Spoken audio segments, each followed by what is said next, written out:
নাগরিকত্ব পেল নদিয়ার এক বাসিন্দা। 2012 সালে বাংলাদেশের ঝিনাইদহ থেকে নদিয়া জেলার আসাননগর এলাকায় পুরো পরিবার নিয়ে চলে আসেন বিকাশ মণ্ডল নামে এক ব্যক্তি। এরপরে যখন নাগরিকত্ব আইন পাশ হলো, তারপর থেকেই তিনি চেষ্টায় ছিলেন এদেশের নাগরিকত্বের শংসাপত্র পাওয়ার জন্য।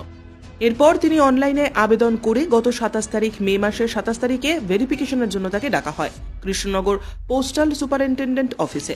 এরপর তিনি সমস্ত ডকুমেন্ট জমা করার পর আজ বৃহস্পতিবার নাগরিকত্বের শংসাপত্র হাতে পেলেন তিনি। 2012 সালে এসেছি। তারপর থেকে এখানে বসবাস।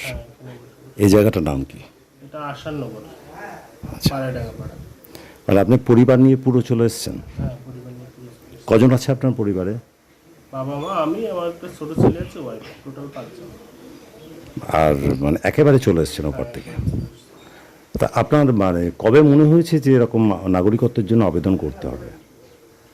নাগরিকত্বের ব্যাপারটা নিয়ে যখনই আমি নিউজে শুনেছি তখন থেকেই আমি মনে হয়েছে যে পোর্টালটা চালু হলে আমি অ্যাপ্লাই করব।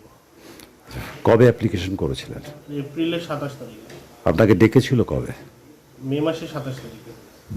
মানে কত কয়েকদিন আগে? হ্যাঁ, 2-3 দিন। তারপরে আপনি এর মধ্যেই সার্টিফিকেট পেয়ে গেছেন। 29 তারিখে আমি পেয়েছি। মানে কেমন লাগছে আপনার? হ্যাঁ, খুব ভালো লাগছে, খুবই আনন্দিত এবং খুবই ভালো লাগছে। মানে একসময় মমতা বন্দ্যোপাধ্যায় রাজ্যের মুখ্যমন্ত্রী বলেছিলেন যে আপনারা কেউ আবেদন করবেন না, করলে ফেঁসে যেতে পারেন। না না, এটা সম্পূর্ণ ভুল তথ্য। এটার কোনো ভিত্তি নেই এবং এটা সম্পূর্ণ ভুল কথা। এটা আমি বলবো সাধারণ জনগণের যারা আমার মতো রূপগ্রস্ত আছেন এখানে সবাই অ্যাপ্লাই করুন। একদম সিম্পল প্রসেস, নাগরিকত্ব পেয়ে যাবেন সবাই। আপনার কোনো অসুবিধা হয়নি? না, আমার কোনো অসুবিধা নেই। আপনার নাম? বিকাশ মণ্ডল। আপনার পরিবারের বাবা, আপনার বাবার নাম কি? বিনোদ মণ্ডল। বাংলাদেশে কোথায় থাকতেন? বাংলাদেশের ঝিনাইদহ জেলা। ঝিনাইদহতে। ওখানে কি আপনাদের পৈতৃক ভিটে ছিল? হ্যাঁ, ওখানে আমার দাদু বা তারও আগের জন্ম, একই জায়গায়।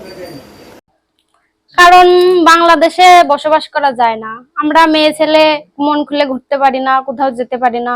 মানে যেখানে যেতে হয় গার্জিয়ান মানে মা বাবার সঙ্গে করে যেতে হবে, না হলে বাংলাদেশের মুসলিম দেশ তো ওরা মানে বিভিন্ন রকম ভাবে আঘাত করে, এই জন্য আর চলে আসলাম। এখানে কত সালে এসেছেন? 12 সালে। 12 সালে। এই যে 12 সালে এসে আজকে যে সিটিজেনশিপটা পেলেন, কেমন লাগছে কি বলবেন? আমরা খুব খুব খুশি হয়েছি, খুব আনন্দ পেয়েছি, খুব খুশি হয়েছি। যখন এই সিএটা ঘোষণা হয়েছিল তখন কি একটু ভয় লেগেছিল? না, আমরা ভয় পাইনি। আমরা ভেবেছি আমরা এক দেশ থেকে এক দেশে এসেছি, কারণ বাংলাদেশ থেকে আমরা নিরাপত্তা ছিলাম না। এখানে এসে আমাদের যদি নিরাপত্তা দেয় আমরা সেই দিকেই যাব, তাই না? এই জন্য আমরা চেয়েছি যে আমাদের নাগরিকত্ব হোক, আমরা মন খুলে স্বাধীনভাবে আমরা বেড়াতে পারবো। আমাদের কেউ বলতে পারবে না যে তোমাদের 71 সালের দলিল লাগবে, কে এটা লাগবে, এখন তো আর বলতে পারবে না।